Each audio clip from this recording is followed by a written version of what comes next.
इथे एका बाउलमध्ये 1 वाटी वरई घेतली आहे. काही ठिकाणी याला भगरसुद्धा म्हटलं जातं. ही जी वरई आहे ही आपल्याला स्वच्छ धुवून घ्यायची. जसे आपण तांदूळ धुतो तसंच 2 पाण्याने ही अगदी स्वच्छ अशी ही वरई धुवून घेतलेली आहे. आता एका कढईमध्ये 2 छोटे चमचे तेल घेतलं. तेल कडकडीत गरम होऊ द्यायचं आहे. तेल गरम झालं की त्यात आपल्याला अर्धा चमचा जिरं टाकून घ्यायचं आहे. तुम्ही उपवासाला जिरे खात नसाल तर नाही टाकलं तरी चालेल. आता जिरे चांगले तडतडून झाले की त्यात आपल्याला बारीक चिरून घेतलेले बटाटे टाकायचे. 2 मध्यम आकाराचे बटाटे साल काढून अशा प्रकारे बारीक चिरून घेतले होते. हे बटाटे आता ह्या तेलामध्ये चांगले परतून घ्यायचे. शक्यतोवर जाड कढई जर तुमच्याकडे असेल तर तुम्ही ती इथे वापरा किंवा मग नॉनस्टिक पॅन वापरला तरी चालेल. आता इथे मी हे बटाटे तेलात चांगले परतून घेतलेत. आता याच्यावर झाकण ठेवायचं आहे आणि मंद गॅसवरती हे बटाटे आपल्याला शिजून घ्यायचे. जर जाड कढई असेल तर पाणी टाकायची गरज पडत नाही, पण जर तुम्ही स्टीलची कढई वापरत असाल तर थोडंसं पाणी इथे टाकलं तरी चालेल. आता इथे मी अगदी थोडंसं पाणी टाकून हे बटाटे शिजवून घेतलेत. बटाटे अगदी व्यवस्थित पूर्णपणे शिजलेले आहेत. आता याच्यात अर्धा चमचा लाल तिखट टाकून घेतलं आहे किंवा तिखट आपण आपल्या आवडीप्रमाणे टाकू शकतो. तिखटाऐवजी हिरवी मिरची टाकली तरी चालेल. 2 चमचे शेंगदाण्याचा कूट टाकून घेतलेला आहे. भाजून घेतलेले शेंगदाण्याचा कूट आहे. आता हे सगळं चांगलं एकजीव करायचं आहे. हे सगळं फक्त मिनिटभर आपल्याला परतून घ्यायचं आहे. त्यानंतर याच्यात पाणी टाकायचं आहे. तर इथे मी 1 वाटी वरई घेतली आहे, तर त्यासाठी आपल्याला तिप्पट पाणी लागणार आहे. इथे मी 3 वाट्या पाणी टाकून घेते. आता पाण्याची जी क्वांटिटी आहे ती वरई किती जुनी किंवा नवीन आहे त्याच्यावरती पण डिपेंड असतं. जर तुमची वरई जर जुनी असेल तर पाणी जास्त प्रमाणात लागू शकतं, कारण ती फुलून येते. इथे मी आता 3 वाट्या पाणी टाकून घेतलं आहे. जर तुम्ही ही वरई बनवल्यानंतर लगेचच खाणार असाल तर एवढं पाणीसुद्धा पुरेसं होतं. पण जर तुम्ही ही थोड्या वेळाने किंवा डब्यासाठी बनवत असाल तर पाण्याची क्वांटिटी थोडीशी तुम्ही वाढवायची आहे, कारण थंड झाल्यानंतर ही जी वरई आहे ही अजून थोडीशी कोरडी होते. तर इथे मी पाणी टाकून घेतलं आहे. आता चवीपुरता मीठ टाकून घ्यायचं आहे. मीठ टाकून झाल्यानंतर हे पाणी आपल्याला उकळू द्यायचं आहे. हे पहा, इथे हे पाणी आता पूर्णपणे उकळलेलं आहे. आता याच्यात धुवून घेतलेली वरई टाकायची आहे. बटाटे आपण आधीच शिजवून घेतले होते, कारण जर वरईसोबत बटाटे शिजवायचं म्हटलं तर वरई लवकर शिजते पण बटाटे तेवढं लवकर शिजत नाहीत. त्यामुळे ते एकतर तुम्ही आधी उकळून घ्या, नाहीतर मग अशा प्रकारे तेलात परतून घ्या. आता वरई टाकल्यानंतर हे सगळं एकजीव केलं. एक झाकण ठेवायचं आणि मध्यम गॅसवरती ही वरई 5 मिनटं शिजवून घ्यायची. 5 मिनटातच आपली वरई अगदी छान शिजलेली आहे. तुम्ही बघू शकताय, छान मोकळी आणि सुटसुटीत अशी ही वरईची फोडणीचा भात आपण याला म्हणू शकतो, हा तयार झाला आहे. आमटीसोबत म्हणा किंवा असंही तुम्ही हे खाऊ शकतात. साबुदाण्यापेक्षा वरई बऱ्यापैकी पचायला हलकी असते. इथे मी 2 मोठे बटाटे साल काढून ह्याप्रमाणे किसून घेतलेत आणि स्वच्छ 2 पाण्याने आपल्याला धुवून घ्यायचे. त्यानंतर हा जो बटाट्याचा किस आपण धुवून घेतलेला आहे तो ह्याप्रमाणे थोडासा निथळून घ्यायचा आणि मग एका बाउलमध्ये काढून घ्यायचा. आता या बटाट्याच्यामध्ये मी 2 चमचे शेंगदाण्याचं कूट टाकून घेतलेलं आहे. यानंतर याच्यात 1 वाटी मी राजगिऱ्याचं पीठ टाकून घेतलेलं आहे. राजगिऱ्याच्या पिठाऐवजी आपण इथे उपवासाच्या भाजणीचं पीठही वापरू शकतो किंवा मग वरईचं म्हणजेच भगरीचं पीठही आपण इथे वापरू शकतो. अर्धा ते पाऊण चमचा मी इथे लाल तिखट टाकून घेतलेला आहे.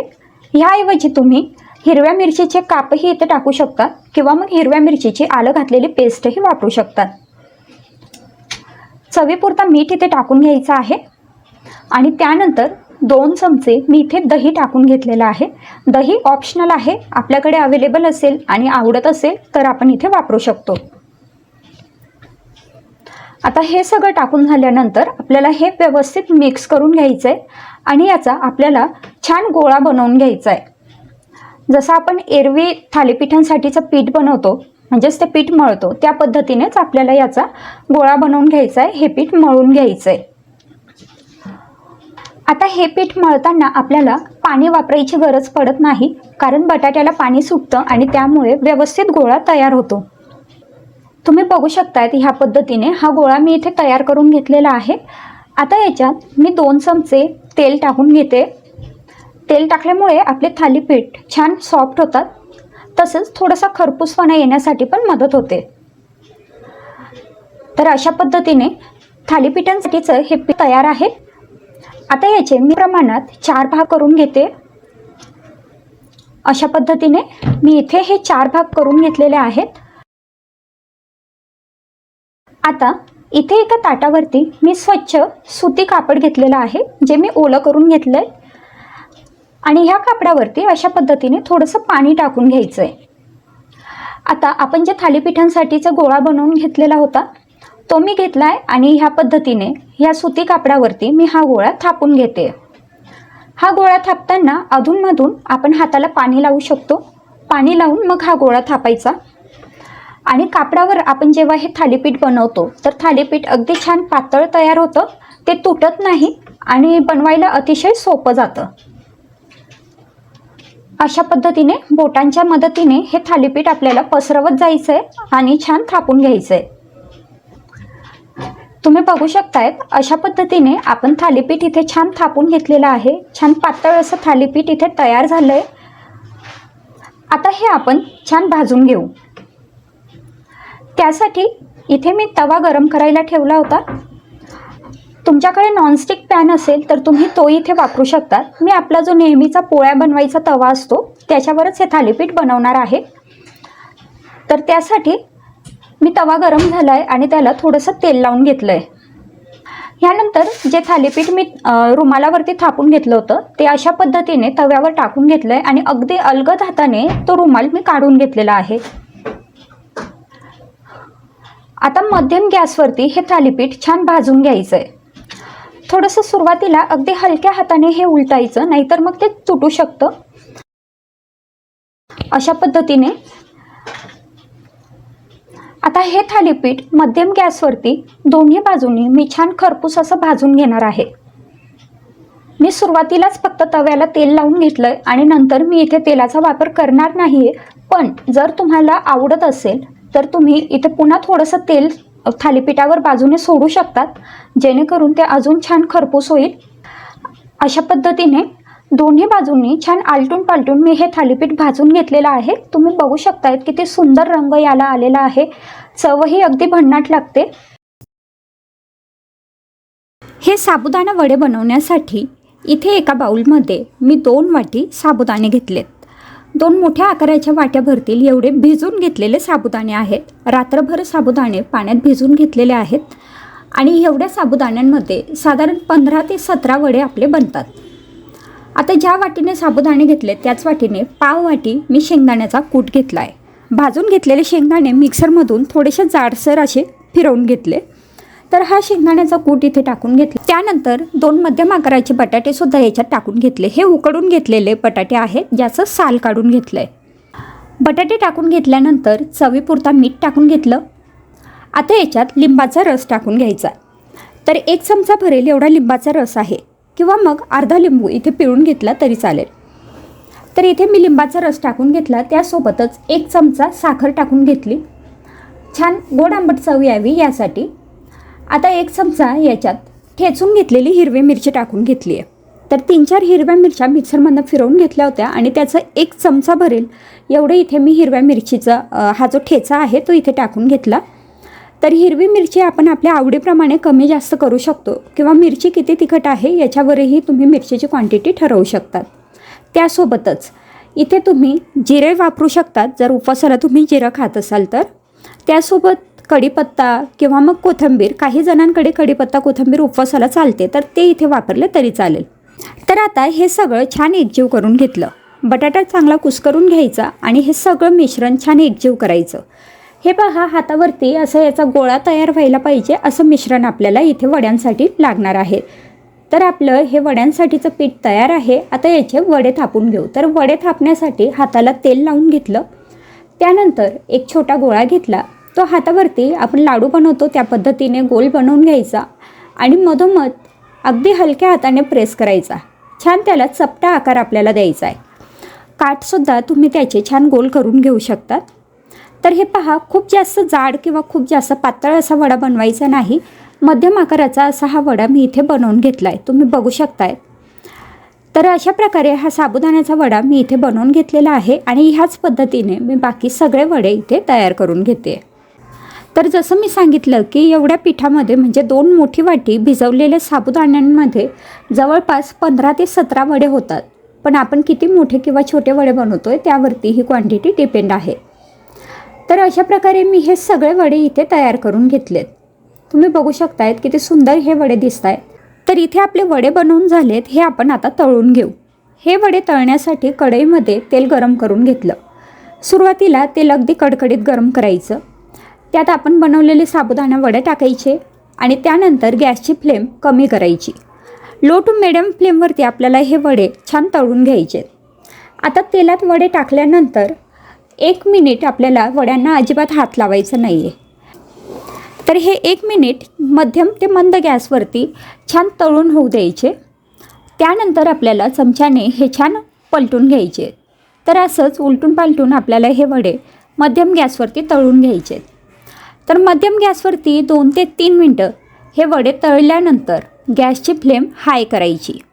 कारण आता वडे तर तळून झालेत, पण वड्यांना रंग छान यावा ह्यासाठी गॅसची फ्लेम हाय करायची आणि हाय फ्लेमवरती मिनिटभर फक्त हे वडे आलटून पालटून तळून घ्यायचे. तर अशा प्रकारे तुम्ही बघू शकताय तिथे हे वडे आपले तळून झालेले आहेत. किती छान रंग त्याला आलेला आहे. वडे छान टम्म असे फुगलेले आहेत. तर इथे आपले हे साबुदाणा वडे तळून झालेले आहेत. एक बॅच तळण्यासाठी साधारण 4 ते 5 मिनटं लागतात. सुरुवातीला 2-3 मिनटं मंद गॅसवरती तळून घ्यायचे आणि त्यानंतर हाय फ्लेमवरती 1 मिनिटभर हे वडे तळून घ्यायचे. तर हे पहा, वडे किती छान आता दिसत आहेत. रंग छान आलेला आहे, टम्म असे फुगलेले आहेत आणि शिवाय क्रिस्पीसुद्धा झालेत. तर अशा प्रकारे आपले हे साबुदाणा वडे इथे तयार झालेत.